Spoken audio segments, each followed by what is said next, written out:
त भन न कुन दिन बित्नु भएको तपाईँलाई याद छ 24 गते के नाम गरेको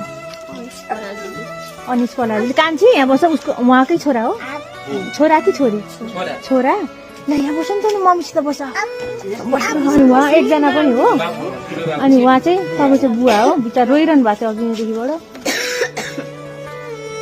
नरुनु बुवा अब सबैजनाको त्यसरी बितेर गएको छ यहाँ आउनु त किन जानुभयो त हामी छौँ नि अब त्यसको लागि भइदिएको हो बाबु होइन अब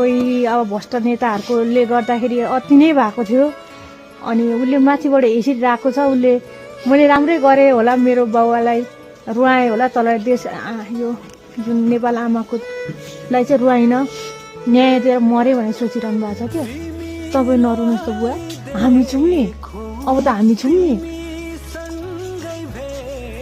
एउटा मात्रै छोरा कि कतिवटा छोरा एउटा मात्रै हो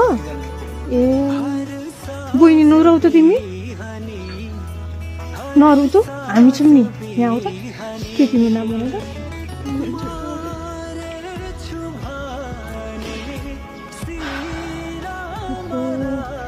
कति वर्ष भयो कान्छा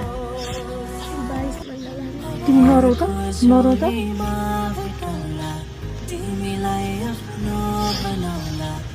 यहाँ आउनु त बुवा यहाँ आउनु त कसैले केही यताउति सहयोगहरू यताउति केही कसैले केही गरेछ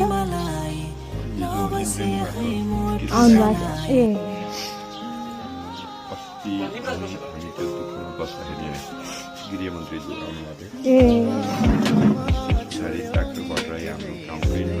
केही गर्छु भन्नुभयो उहाँहरूले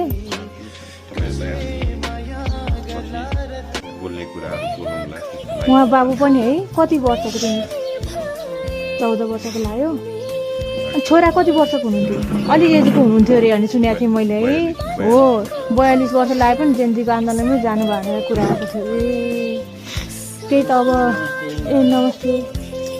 ए तपाईँहरू परिवार एकै ठाउँ बस्नुहुन्छ अहिले तपाईँहरू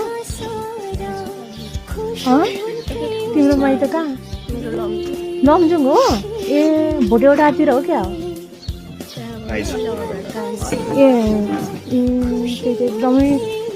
दुःख लाग्यो अब के गर्नु सबैजनाको छ सबैजनाको बिजोकै छ अहिले अब देशको लागि लड्दाखेरि कसैको चाहिँ छोरा खुसिया छ कसैको श्रीमान खुसिया छ कसैको हेर बाबा खुसिया छ प्रभु अब यस्तै भएको छ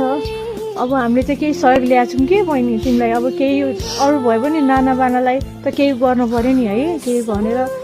अब खाना बस्नलाई भनेर तपाईँहरूलाई खास चाहिँ